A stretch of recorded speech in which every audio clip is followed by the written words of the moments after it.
మాట్లాడుతూ ఉంటే నిజంగా చాలా బాధ అనిపిస్తుందండి. ఈయనకి నిజంగా మతిమరుపు ఏమైనా వచ్చేసిందా ఆయనకి? జెడ్ ప్లస్ సెక్యూరిటీ ఉన్న వ్యక్తికి బుల్లెట్ ప్రూఫ్ పంపిస్తే నా దగ్గర బుల్లెట్ ప్రూఫ్ లేదంటాడు. అంటే అబద్ధాలు, నోరిప్పితే అబద్ధాలు. అంటే నెమ్మదిగా నంగనాచిలా కూర్చొని ప్రెస్ ముందు కూర్చొని లేదంటే ట్వీట్ పెట్టేస్తే జనాలు నమ్మేస్తారు అనుకుంటున్నారా? వాస్తవాలు కదా.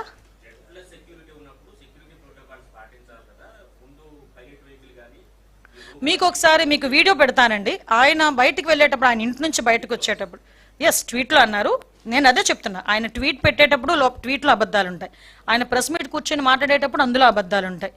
అవి మేము వాస్తవాలు మేము చెప్పాలి కాబట్టి మీకు చాలా క్లియర్గా చెప్తున్నా. జగన్మోహన్ రెడ్డి ఇంటి నుంచి బయటకు వచ్చిన తర్వాత ఆయన మళ్ళీ ఏదైనా ప్రాబ్లం ఫేస్ అవుతుందేమోనని, జనాలు ఎక్కువ మంది వస్తారు కదా అని ఆయన జెడ్ ప్లస్ సెక్యూరిటీ అనే వ్యక్తిని 3 వెహికల్స్ ముందు పైలట్ వెళ్ళినాయి. అందులో ఒక డిఎస్పీ కూడా ఉన్నాడు. 3 వెహికల్స్ వెళ్ళినాయండి పైలట్. ఎందుకు నేను ఇంత మాట్లాడుతున్నా? ఫస్ట్ నేను వెహికల్ వీడియో చూశాను.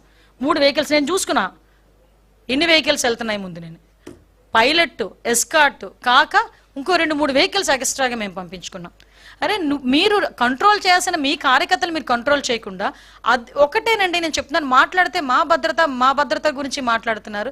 అరే నీ వెనకాతల నుంచి అన్ని ఒకడు రపా మనం కోస్తానంటే నువ్వెందుకు మాట్లాడలేకపోయావు ఆ రోజు? అదెందుకు ఆలోచన చేయట్లే? అది సొసైటీ. ఇప్పుడు నీ భద్రత గురించి ఆలోచిస్తున్నావు.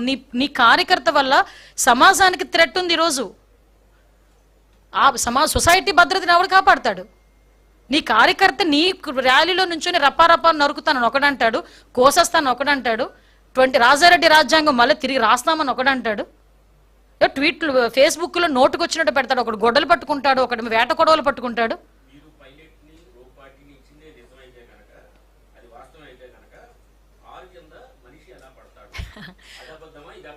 కాదండి, ఇప్పుడు నిజంగా నేను ఒకటే అంటున్నాను. నేను ఈ రోజు ఇప్పుడు ఇంటి దగ్గర నుంచి బయలుదేరాను. నాకు ఒక పైలట్, ఎస్కార్ట్.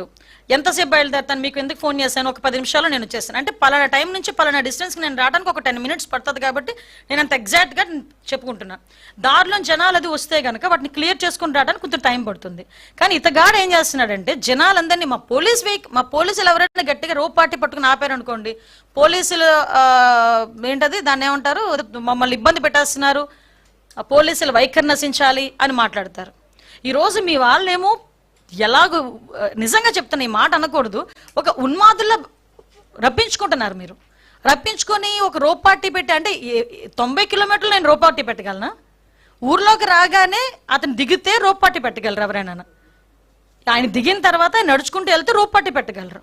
నువ్వు వెహికల్తో వెళ్తుంటాను, హైవే మీద వెళ్తుంటాను, 90 కిలోమీటర్ల మీద వెళ్తుంటాను అంటే రోప్ పార్టీ పెట్టమంటే ఎలా అవుతుంది? నువ్వు 90 కిలోమీటర్ 80 నుంచి 90 కిలోమీటర్లు వెళ్ళడానికి నీకు ఎన్ని గంటలు పట్టింది? అంటే మీరు ఏ స్పీడ్లో వెళ్ళారో ఒకసారి ఆలోచించుకుంటున్నారా? ఒకసారి ఆలోచించాలి. మేము ఇవ్వాల్సిన భద్రత, మేము అవుట్ ఆఫ్ ద బాక్స్ అతనికి ఇవ్వాల్సిన భద్రత కన్నా మేము చెప్పిన దానికన్నా ఎక్స్ట్రానే మేము భద్రత ఇచ్చాం.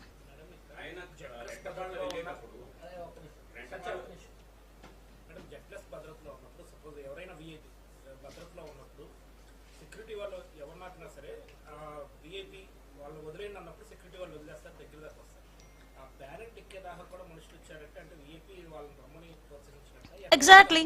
ఇప్పుడు మీరు వచ్చిన తర్వాత అతను షేక్ హ్యాండ్ అంటే అతన్ని ఎలాగ క్రియేట్ చేసుకుంటారంటే, ఒకటండి బ్లెండర్గా ఒకటే మనం ఆలోచించుకోండి. అతను వెళ్ళేది ఒక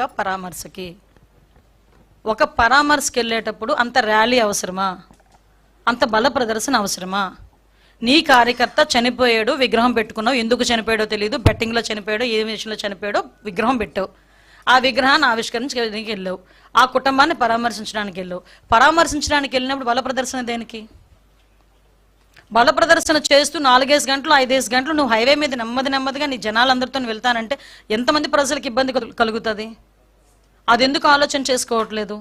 ఈరోజు మాట్లాడితే పోలీసులు భద్రత ఇవ్వలేకపోయారు, పోలీసులు అంతకు మించి మాకు పరిధి మించి దాటి ఈరోజు భద్రత ఇచ్చాం. ఈరోజు అంతవరకు కాదండి. నీ వెహికల్ కింద మనిషి పడితే సెన్స్ తెలీదా?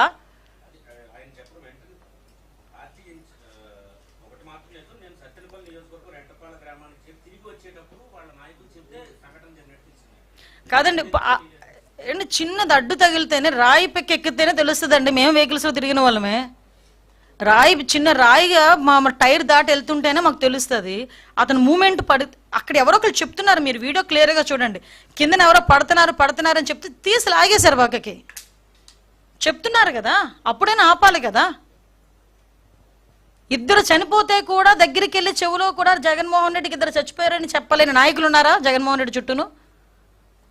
ఏదో ఇన్సిడెంట్ జరిగితేనే సార్ ఈ ఇన్సిడెంట్ జరిగిందని జరిగిన వెంటనే వచ్చి చెవులో చెప్తారు. అటువంటిది ఒక వ్యక్తి చనిపోయిన తర్వాత, ఇద్దరు వ్యక్తులు చనిపోయిన తర్వాత, నీ కార్యకర్తలు చనిపోయిన తర్వాత నీ చెవి దగ్గరకు వచ్చి కనీసం ఒక చెప్పే నాయకుడు కూడా నీ దగ్గర లేడా?